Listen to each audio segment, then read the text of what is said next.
Мына жерде 1 миллион сомдук аттым баласы. Ассаламу алейкум. Мына ушул тай сатылат. Полторашка. Күнгө чагылып анча көрүнмөй калат. Полторашка.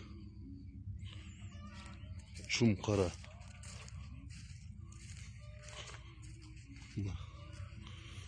Чум кара. Пешенеде мындай кашкасы бар.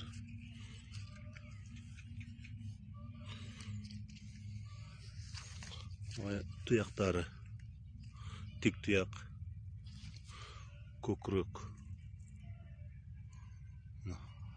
кеңири көкүрөк, андай нерсеси жок. Аркаңкы туяктары таптаза. Полторашка, бою 1,50, 1,45 чыгат да. Мына кулундагы сатылат тугандар. Мынакей. Сорлары. Мына көргүлө. Туяктары тик туяк.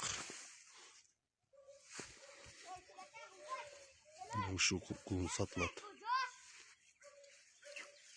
Көргүлө. Мына кашкасы мынер мындай. Bunun pulu 45 bin. Kəm aytып berебиз. Mına uşu kulun satılat. Yuldun 18'ine 1 yaş bulat. Naka. Çöntür. Soruları.